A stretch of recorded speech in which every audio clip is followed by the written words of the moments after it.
House Foreign Relations Committee ranking member, Texas Republican Congressman Michael McCaul joins me now. Congressman, thank you. You know, you watched that video of that little boy. It's absolutely terrifying. I cannot imagine one of my children being left out there in the middle of the desert, and he's saying the group abandoned me. I'm by myself. I mean, you know, this is supposed to be more humane, not separating parents and children.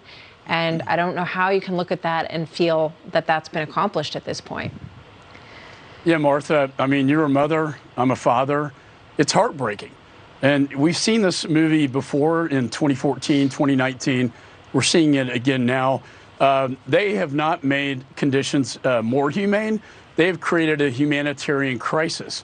By rescinding the political asylum agreements we had with Mexico to remain in Mexico and Central American countries, we kept these applicants outside the United States.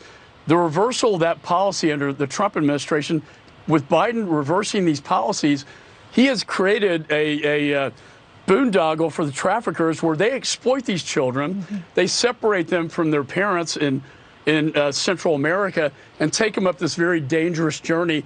The latest figures I got on what they're making is about $15 million a day and about $500 million just this month alone. Yeah. This is a victory for the traffickers and a very bad defeat for the children. I mean, there was a time in the prior administration when there was a deal with Mexico to keep people from coming through their country, to hold them at the Guatemala border.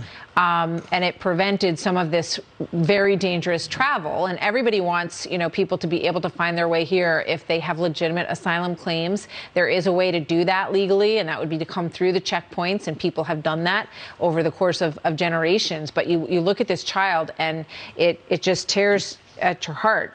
So one of the things that we've shown a lot of is the gap in the walls. That isn't finished, the construction that was never finished, and we watch people walk right through them. William LaJeunesse did great reporting down there. Here's Jen Psaki when she was asked about rebuilding the border wall. Watch this. Well, wall construction remains paused to the extent permitted by law. Federal agencies are continuing to review wall contracts and develop a plan to submit to the president soon. It is paused. There is some limited construction that has been funded and allocated for, but it is otherwise paused. It's paused. Congressman. Well, you know, we passed the Secure Fence Act way back when I was chairman of the Homeland Security Committee, or actually before that. It is law. It's required by law, by Congress, to finish this.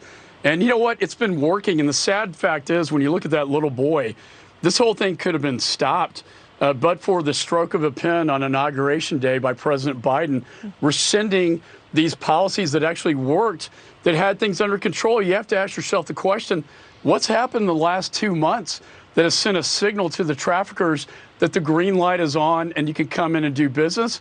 It's been the actions of the president and the messaging, not of deterrence, but rather if you can come into the country, you can stay. And I think that is the fundamental problem with what's happening now. Until they change this, we're not going to fix this problem. Well, you know, sometimes it makes sense to say we made an error. You know, we need to rethink, and we want to do that for the safety of everybody. So these members of Congress, your colleagues, walking out now, and we're going to listen to what they have to say live from the southern border right now. Thank you, Congressman.